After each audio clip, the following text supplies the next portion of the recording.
So hi guys, welcome again, welcome back to the channel. And today we are going to discuss most renowned topic in the era of AI, that is RAG. जैसा कि आप हमारे screen पे देख सकते हैं, आज हम लोग डिस्कस करने जाएंगे रैग। रैग क्या होता है, रैग की ज़रूरत क्यों पड़ी, एंड उसका क्या फिजिकल सिग्निफिकेंस है, एंड उसके आने से कैसे एआई इम्प्रूव हुआ। सो ओके, या लेट्स गेट स्टार्टेड। सो सबसे पहले समझते हैं कि रैग का जरूरत क्यों पड़ा। तो आप एक कॉमन एग्जांपल से मैं समझाना चाहूँगा कि सपोज करो आपका कल पेपर है, आपने कल चले गए एग्ज़ाम देने, और एग्ज़ाम में बैठे एंड द एग्ज़ाम का कंडीशन ये था कि वो क्लोज बुक है। ओके, आपको कोई रेफरेंस लेने का जरूरत नहीं है। तो सपोज करो कुछ पॉइंट्स या कुछ क्वेश्चन ऐसा आया जिसके बारे में आपको आइडिया नहीं है, but since it's subjective you will write, you will anyways have to write so that teacher कुछ भी मार्क्स आपको असाइन करे एंड ओवरऑल मार्क्स में आपको वो कंट्रीब्यूट करे। सो आप क्या करोगे, आप थोड़ा कुछ बना करके रेफरेंस लिखोगे, राइट। सो कुछ ऐसा ही हमारा एआई भी करता है। एआई मॉडल, जो भी एलएलएम मॉडल को आप पूछते हो, वो भी सेम कॉन्सेप्ट रेप्लिकेट करता है।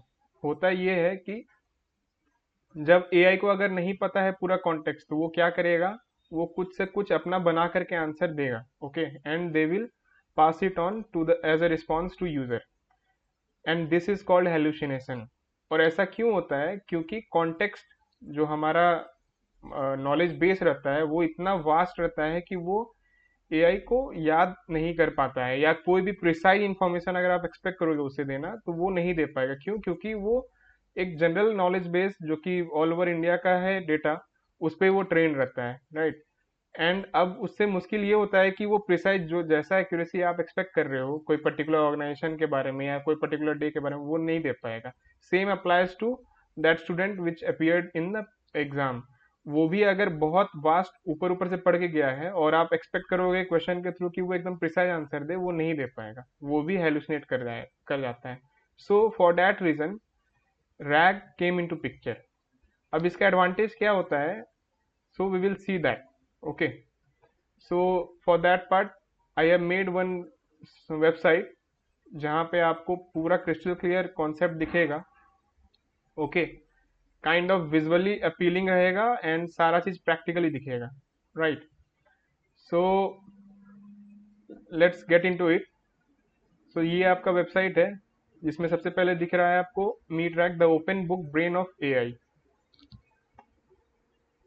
तो अब सपोज करो एक एग्जाम और स्टूडेंट बैठ रहा है जिसमें कि उसका ओपन बुक है। ओके, एंड वहां पर उसका कंडीशन ये है कि क्वेश्चन कहीं से भी पूछा जा सकता है, बट जो नॉलेज बेस रहेगा वो लिमिटेड रहेगा, वो उसके बुक के ही लिमिट में रहेगा, रिस्ट्रिक्टेड रहेगा to that book only. And उसके पास एक स्कॉलर भी दे दिया है, राइट, रिसर्च स्कॉलर, जो कि वो जैसे ही वो उसको बोलेगा वो पटाख से उसको सर्च करेगा। ओके, एंड जो भी टॉपिक वो उसे पूछेगा वो सर्च करेगा एंड उसको डायरेक्टली दे देगा। तो सेम स्ट्रक्चर में रैग भी काम करता है। ओके, इसके पास भी एक नॉलेज बेस रहता है जो कि आपका एग्जाम में ओपन बुक रहा, एंड इसके पास भी एक रिट्रीवर रहता है जो कि सिमिलर आंसर या सिमिलर कॉन्टेक्स्ट सर्च करता है, जो कि आपका वो आपके साथ जो एग्जाम में बैठा हुआ था स्कॉलर, रिसर्च स्कॉलर, जो कि सर्च करके आपको देगा, वो उसके तरह एक्ट करता है। ओके, सो आई होप आपको प्रैक्टिकल एनालॉजी क्लियर हुआ होगा। सो अभी आगे बढ़ते हैं एक्चुअल वर्किंग। ओके, वर्किंग वो कैसे करता है। So as we can see here, standard large language model can answer general questions, but they lack your specific databases, documents, and real-time updates. Retrieval Augmented Generation (RAG) solves this by giving AI a physical search engine. All right. So intuition एक बार देख लेंगे। Earlier जैसा कि मैंने आपको example दिया, same यहाँ पर है। क्लोज बुक में क्या होता है कि सपोज कोई क्वेश्चन पूछा है तो स्टूडेंट हेलुसिनेट करेगा, राइट। लाइक जैसा आप देख सकते हैं response, I believe why bom smart hopes can be return in 99 years, doubt है and it's not 100% accurate. Okay, The student robot has a knowledge cutoff and does not know Vive-Home's private guidelines. It begins panicking and hallucinates a wild, unverified answer because it forced to generate a response from memory. Okay. Now, RAG कैसे act करता है open book के तरह. So we will click here in the open book exam. Now, when the question is has been asked, when was Vive Home Smart Hub return window changed to 30 days? Okay. So what it will do? It will go to the external database, that is book available, where the Vive Home policy.pdf is mentioned there. So it will just retrieve and search that part, and out of that part it will frame the answer and regenerate as per the questions asked here. So by referring to the external database, it can actually answer well. So the RAG system activates the retriever, the drone. It flies to the external database, copies Vive Home's updated warranty guideline, and hands it directly to the LLM, that is the student robot. The student computes the return window correctly, generating an accurate and grounded response. Hence, this is RAG. अभी next move करेंगे steps of rag क्या होता है. सबसे पहले एक आपके पास क्या है कि एक नॉलेज बेस रहेगी, राइट, जिसपे कि आपको ट्रेन करना है. अब उस नॉलेज बेस में आप ट्रेन कैसे करोगे, तो आप एक चंक्स क्रिएट करोगे, right, for from that knowledge base. अभी वो नॉलेज बेस को चंक्स इन द सेंस क्या होता है, जो कंटेंट पेज आप देखते हो ना, छोटा छोटा पेज या छोटा छोटा चैप्टर वाइज डिवाइड करते हैं. क्यों? ताकि उसको आसानी से मॉडल समझ पाए. So the first step is ingestion. In the ingestion pipeline, chunking is important. Okay, chunking means dividing the context or documents into small chunks. Next क्या होगा, चूंकि मॉडल को समझ में आता है डिजिट्स, एंड डिजिट्स से यहाँ हमारे कहने का मतलब हुआ vector. So that chunk will be converted into vectors of defined number of dimensions. Okay, like you can say 1080 dimension और 784 डायमेंशन, जो भी आप डायमेंशन डिफाइन करेंगे, हर एक चंक्स को उस वेक्टर में कन्वर्ट करना रहेगा. And once every chunks gets converted into vector, अब उसको वेक्टर में कन्वर्ट हो गया तो उसको कहीं स्टोर करना पड़ेगा. So for that part we have special kind of database called vector database. Okay, जहाँ की आपको कॉन्टेक्स्ट, चंक्स एंड इंडेक्सिंग भी अगर करना चाहो तो इंडेक्स के साथ आपको वहाँ स्टोर करना पड़ता है. All right, so let's see dive in visually like how chunking appears or work basically. अच्छा, एक चीज और आपको बताना था, यहाँ पर सिमेंटिक वेक्टर स्पेस क्या होता है. तो ये basically this space basically represents like similar meaning. Those words conveying to similar meaning will appear closer in the sense, जैसा कि आप देख सकते हैं यहाँ पे ग्रुप ऑफ वर्ड्स है. ओके, ये अभी ग्रेविटी इनेबल किया हुआ है, दैट्स व्हाई वो भाग रहा है. And same goes with here also.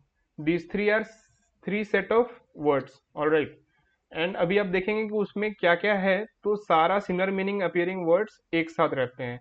Hence यहाँ पे वो क्लस्टर्स बना के रखते हैं. ये आगे चल के जरूरत पड़ेगा आपको, कि मैं क्यों बता रहा हूँ.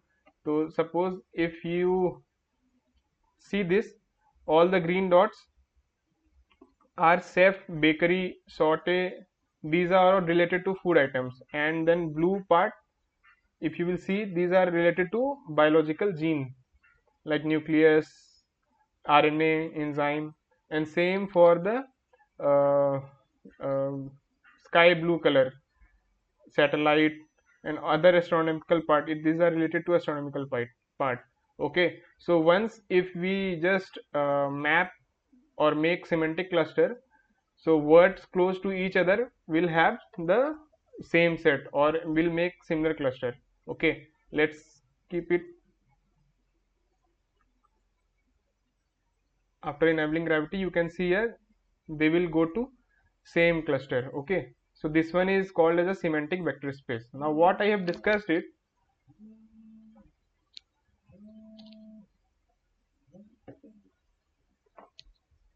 why I have discussed this, the reason is that when any document gets chunked, suppose if this is the document, okay, and here I want to do a chunking, and if you will consider as a chunk size of suppose 10, okay, and overlap words means how many words will get overlapped. All right, So let's consider the overlap words is 2, so that the next chunk will get some context of the previous chunk. And if you'll click here slice document, so you can see here like there are 5 chunks divided, okay, of this part, this document. अभी ये सारा chunks क्या होता है कि vector के form में convert होता है, ओके। अब जब ये वेक्टर फॉर्म में कन्वर्ट होगा तो उसको आप प्लॉट भी कर सकते हो, ऑल राइट। एंड जब प्लॉट करोगे तो वो आपको ऐसा दिखेगा in maths, I mean in vector space, chunk 1, chunk 2, chunk 3, chunk 4, chunk 5। अभी क्या होगा कि जो भी आप क्वेरी पूछोगे, ओके, उस क्वेरी के बेसिस से उसके जो नियरेस्ट, उस वो जो क्वेरी पूछोगे उसको भी वो कन्वर्ट कर देगा वेक्टर में, ऑल राइट। एंड जब वेक्टर में कन्वर्ट कर दिया तो क्वेरी और चंक्स दोनों का सिमिलैरिटी, कोसाइन सिमिलैरिटी निकाला जाएगा, ओके। सो जैसे ये क्वेरी को हम मूव करेंगे तो क्या होगा यहाँ पर एक्चुअल में उसका और वो चंक्स का कोसाइन सिमिलैरिटी निकालेगा। एंड कोसाइन सिमिलैरिटी से यहाँ ये है कि वो कितना नजदीक है उस चंक से, ओके। सो यहाँ पे आप देख सकते हो कि चंक 2 का डिस्टेंस क्वेरी नोड से सबसे कम है, सो उसका कोसाइन सिमिलैरिटी ज्यादा है। एंड यहाँ पर देख भी सकते हो 96.6%। हेंस उस क्वेरी के लिए पर्टिकुलर कॉन्टेक्स्ट रेलिवेंट रहेगा और वो जाएगा एलएलएम के पास जनरेट होने के लिए वहां से answer, all right. And suppose करो अगर क्वेरी नोड हम मूव करके चंक 5 के पास लेते हैं, तो यहाँ चंक 5 आपका सबसे नियरेस्ट हो गया, कोसाइन सिमिलैरिटी बढ़ गया उसका, सो इसका कॉन्टेक्स्ट पास हो जाएगा उधर में, ओके। एंड यहाँ पे आप देख भी सकते हैं 98.8% सिमिलैरिटी स्कोर आ रहा है for chunk 5, all right. Moving ahead, अभी देखते हैं रैग कैसे काम करता है। तो यहाँ पर एक कन्वेयर बेल्ट की तरह लाइव एनिमेशन दिखाया हुआ है, ओके। सो जैसा कि हम लोग ऊपर में डिस्कस किए थे वही पार्ट है, बस एक बढ़िया ब्यूटीफुल एनिमेशन के थ्रू दिखाया गया है। So first of all, user input string, the query pipeline begins when a user ask a question, in our case the user ask about a smart home product purchase timeline, okay. तो अपना knowledge base इस website के लिए common ही है। सो उसमें query user ने ये दिया, आई bought a smart hub 3 weeks ago, can I return it, okay. तो यहाँ पर रॉ इनपुट पेलोड गया है, जैसा कि आप देख सकते हैं क्वेरी में, I bought a smart hub 3 weeks ago, can I return it, and time stamp, ये ऐसा पेलोड गया है, okay. Next step is text to vector space, the raw text query is sent to an embedding model. ये embedding model बहुत सारा होता है, इसको और डीप डाइव देखेंगे नेक्स्ट वीडियो में। बट अभी के लिए समझ लो कि आप वो क्वेरी को वेक्टराइज कर देता है, बेसिकली वेक्टर्स में कन्वर्ट कर देता है। तो यहाँ पे आप देख सकते हो 1536 डायमेंशन लिया है जिसका आउटपुट रहेगा। तो मॉडल का नाम यहाँ टेक्स्ट एम्बेडिंग 3 स्मॉल रखा है, एंड वेक्टर जो कन्वर्ट करेगा वो ये है, okay. The network maps the semantic intent into a high dimensional vector, words like smart hub and return pull coordinates to their respective dimension, alright. And the next step is retrieve. अभी क्या होता है कि एक बार आप vectorise कर दिए, dB में स्टोर कर दिए, तो अभी रिट्रीवल का काम रहता है। रिट्रीवल मीन्स कि वो जो क्वेरी पूछा है उससे सिमिलर कौन सा कॉन्टेक्स्ट वेक्टर डीबी में है जिसको फेच किया जाए।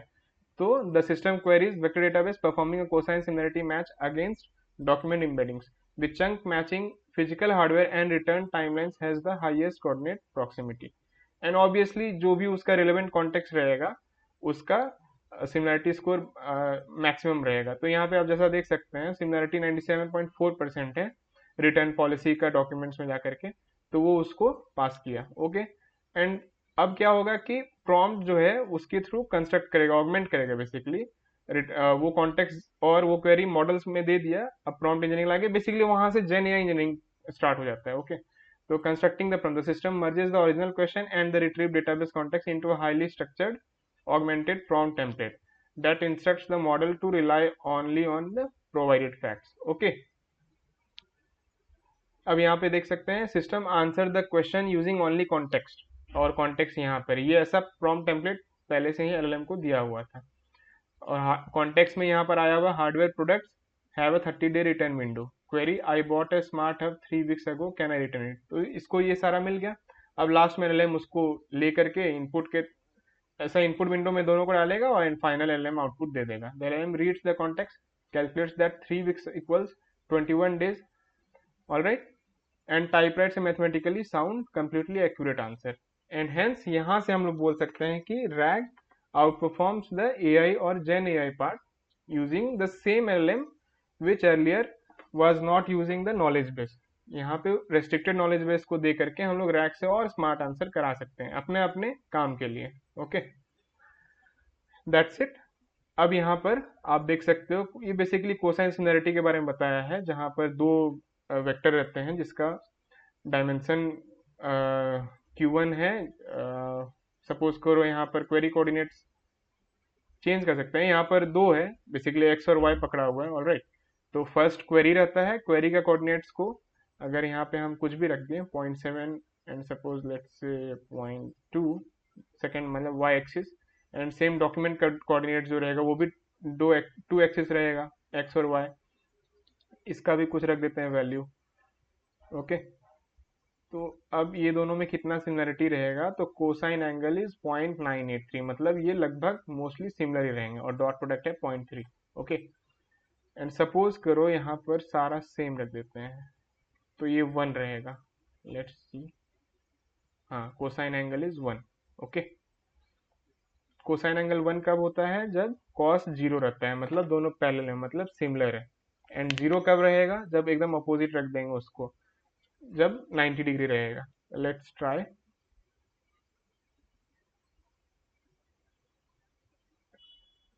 शायद ये भी तो -1 देगा, हाँ, क्योंकि 180 डिग्री आ गया, अपोजिट हो गया. हाँ, ये this also signifies same. cos 180 आएगा तो -1 आ जाएगा. Okay, and here this is the probability shift. Like जब टोकन जो एलएम मॉडल वर्क करता है मैथमेटिकली, थोड़ा सा ये डीप है, तो उसमें क्या है कि y is the next token prediction, okay, and x is the conditional part, like whatever context is given till now, based on that what y or what next word will come. This is the actual working of simple LLM model.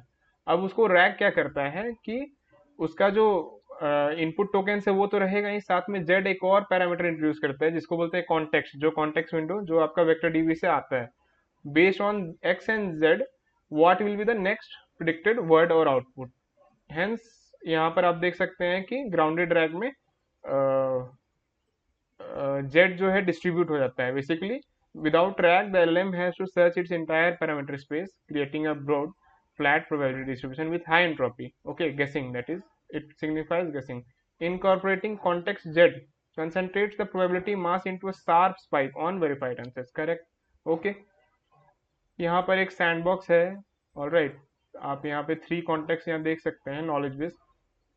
Suppose करो यहाँ पर हम लोग kitchen secrets पे click करते हैं तो chunks बन गया यहाँ पर. Okay, and based on that at what temperature does sugar start, इसको क्लिक करते हैं तो यहाँ पे उसका फंक्शनलिटी बताया है. ये पूछे, वेक्टराइज किया उसको, retrieve nearest chunks for from dB, इधर का चंक्स का वेक्टर निकाला और उससे नियरेस्ट सिमिलरिटीज को निकाला, तो देखा सेकेंड चंक जो है caramelization of granulated molecules begins chemically at exactly 160 degree. इसके साथ इसका जो वेक्टर है और क्वेरी का जो वेक्टर है उसका सिमिलरिटी स्कोर 99%. सो ऑब्वियसली यही आपका कॉन्टेक्स्ट जाएगा, एंड उस कॉन्टेक्स्ट को प्रॉम्प्ट टेम्पलेट में पास किया. ओके, जिस प्रोसेस को बोलते हैं ऑगमेंटेशन. सो सिस्टम बोला answer the question using only context. तो कॉन्टेक्स्ट ये सप्लाई हुआ चंक टू. क्वेरी क्या था, at what temperature does sugar start to caramelise, and then LM में पास हुआ तो आउटपुट क्या दिया, sucrose sugar start to caramelise chemically at precisely 160 degree, that is 320 degree Fahrenheit. Heating past this temperature breaks down sucrose into sweet and bitter complex volatile molecules.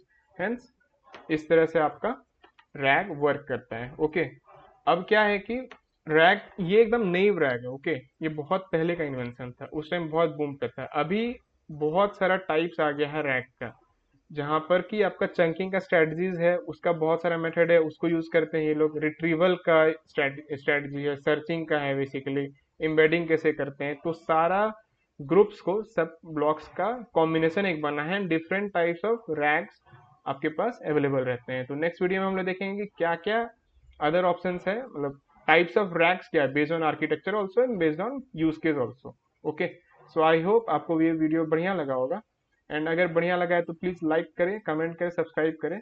And अगर आपको किसी और topic के बारे में भी सीखना है या समझना है एआई से रिलेटेड, तो प्लीज़ आप कमेंट में बता सकते हैं. Thank you.